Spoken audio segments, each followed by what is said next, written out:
रात के करीब 2 बज रहे थे। एक पुरुष शमशान से बाहर निकलकर तेजी से अपने घर की ओर जा रहा था।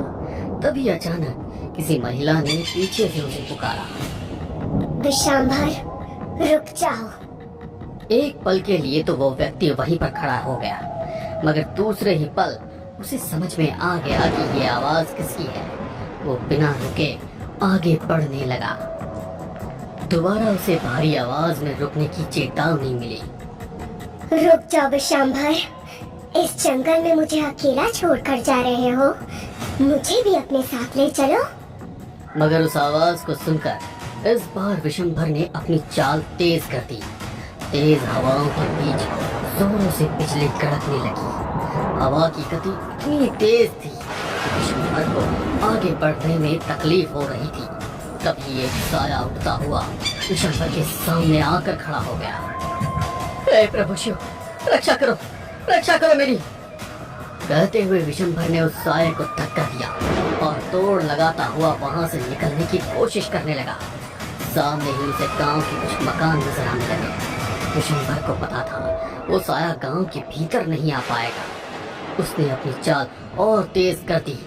अचानक उसके पैर उसी जगह जम गए। वो आगे बढ़ने की कोशिश कर रहा था, मगर पैर आगे बढ़ ही नहीं रहे थे। उसका हाथ अपने गले की ओर गया। गले में रुद्राक्ष की माला नदारत थी। वो चिंता में पड़ गया। क्या हुआ विशंभर, अपनी माला कहीं पर भूल आए? वही माला जो तुम्हें मुझसे बचा सकती थी। गांव के बाहर निकलने के पहले इतनी बड़ी गलती तुमसे कैसे हो गई? विशंभर कोशिश करने के बावजूद भी एक कदम भी आगे नहीं बढ़ पा रहा था। अचानक उस साये ने विशंभर को पेड़ से उल्टा लटका दिया। जाने दो, मुझे जाने दो, छोड़ दो मुझे। तुझे जाने दूं?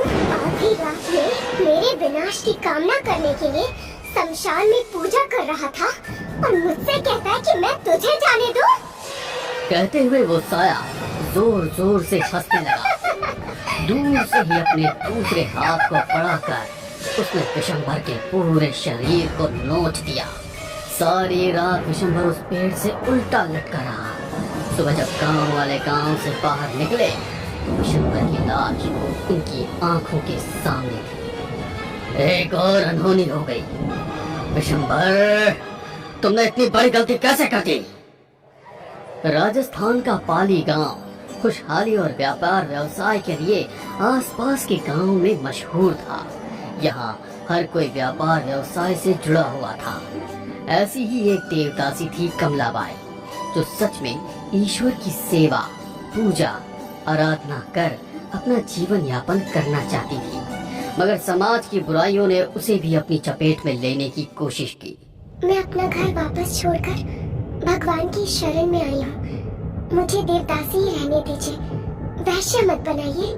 देवदासी और वैश्य में कोई खास अंतर नहीं होता है।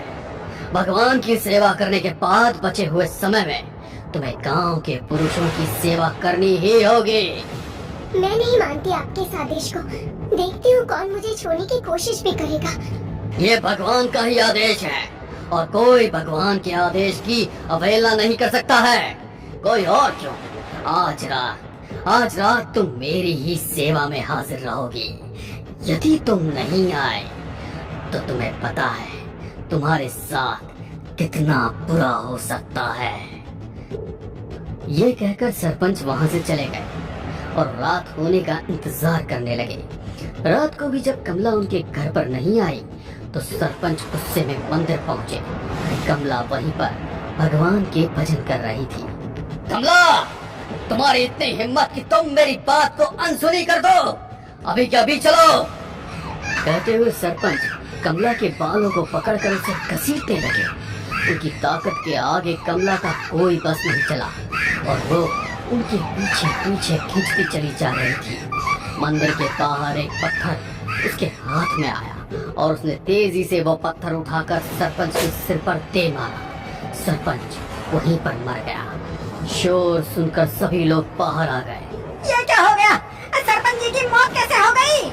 अरे पत्थर इस कमला के हाथों में है, हो ना हो इसी ने सरपंच जी को मारा है। सभी पुरुष सोचने लगे यदि इस वक्त कमला को सजा नहीं दी तो सारी देवदासियां कभी भी उनके खिलाफ आवाज उठा सकती है। इसीलिए सभी ने मिलकर एक साथ उस पर पत्थर बरसाने शुरू कर दी। क्या हुआ? आप लोग इसे क्यों मार रहे हैं? ये डायन है, डायन सरपंच जी को खा गई। इसके पहले कि इसका कहर पूरे गांव पर टूटे, इसे मारना ही होगा। कहते हुए सभी ने उसको पत्थरों से मार दिया। यहाँ तक कि उसकी लाश का अंतिम संस्कार भी नहीं किया गया। उसे गांव के बाहर पेड़ पर उसकी लाश को टांग दिया गया। लाश को चील कौवे नोच नोच कर खा गए। कुछ दिनों के बाद गांव के नौजवान शहर से लौट रहे थे। रास्ते में कोई साधन नहीं मिलने के कारण वे लोग पैदल ही गांव की ओर आने लगे। रास्ते में वही घना जंगल और पेड़ पड़ा जिससे उस देवदासी को लटकाया गया था। यार आज घर लौटने में बहुत देर हो गई, कोई साधन भी नहीं मिल रहा ना। हाँ यार, अब तो और कोई रास्ता भी नहीं है, पैदल ही गांव की ओर जाना होगा। यार मगर सुना है जंगल में उस देवदासी की आत्मा डायन बनकर घूम रही है। दोनों बात कर ही रहे थे कि सामने सफेद साड़ी में एक महिला नजर आने लगी। उन दोनों का पूरा बदन भय से कांपने लगा। मगर वो जैसे ही उन दोनों की करीब आई, अपने सामने चुड़ैल नहीं बल्कि एक खूबसूरत महिला को खड़े देख दोनों की सांस में सांस आई। इतनी खूबसूरत औरत को जंगल में अकेले देख उन दोनों की नीयत खराब हो गई। दोनों ने गलत इरादे से जैसे ही उसका हाथ पकड़ा, खूबसूरत महिला भयानक डायन बन चुकी थी और उसने आगे बढ़कर उन दोनों को भी जिंदा उस पेड़ पर लटका दिया जिस पेड़ पर उसे लटकाया गया था। गांव में इसी तरह से ये 5वीं मौत थी। पूरे गांव में भय का माहौल था।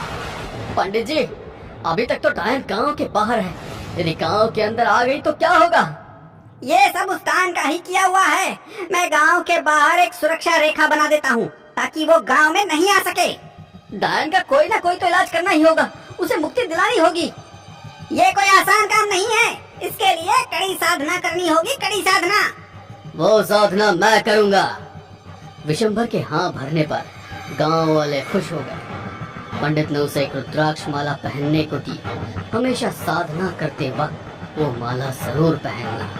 उन्होंने कहा कि रक्षा कवच बना दिया ताकि वो डायन गांव के अंदर नहीं आ सके। डायन की मुक्ति के लिए आज ही विशंभर साधना करने शमशान गया था, मगर लौटते वक्त डायन ने उसे ही खत्म कर दिया। अब क्या होगा? कुछ ही दिन बचे थे और उसकी साधना पूरी हो जाती, गांव वालों को उस डायन से मुक्ति मिल जाती। सभी लोग बात कर रहे थे कि अचानक तेज हवा चलने लगी और दिन के वक्त घना अंधेरा हो गया। ये सब क्या है? दिन में ही रात का माहौल। अरे सब लोग जान बचाकर भागो! पंडित के कहते ही गांव वाले गांव की ओर जाने लगे। उनके सामने कमला डायन बनकर गई। आज यहाँ से कोई भी जिंदा वापस नहीं जाएगा। मैं देखता हूँ तुम हम लोगों को यहाँ जाने से कैसे रोकती हो। जिस तरह तुम सब ने मिलकर मुझे मारा था, आज मैं अकेली तुम सब पर भारी पड़ जाऊंगी। उसने कहते हुए जोरों से अपना हाथ हवा में उठाया। चलती हुई हवा के साथ सभी पुरुष हवा में उड़ने लगे। बचाओ, बचाओ, हमें बचाओ! अरे कोई है, हमें बचाओ! कोई भी तुम्हें यहाँ बचाने नहीं आएगा, समझे तुम? भूल जाओ उस दिन के वाक्य को, माफ कर दे हम सबको, वरना बदले की आग में यूं खुद जलती रहेगी और तेरी मुक्ति नहीं हो पाएगी। मुक्ति? किसे चाहिए मुक्ति? मुझे तो मुक्ति तब मिलेगी जब समाज के ठेकेदारों को उनके किए की सजा मिलेगी। ये समाज, ये दुनिया हम औरतों को क्यों नहीं जीने देती? घर परिवार वालों ने मुझे परेशान कर रखा था।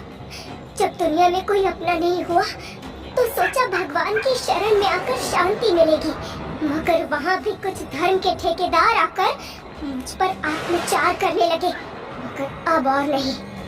कहते हुए कमला डायन ने सभी को पेड़ पर उल्टा लटका दिया। एक एक कर तड़पते हुए सबके प्राण निकल गए। आज भी कमला उसी पेड़ पर रहती है और महिलाओं पर अत्याचार करने वाले को सजा देती है। सावधान रहें, कहीं कमला की सजा के हकदार आप ना बन जाएं।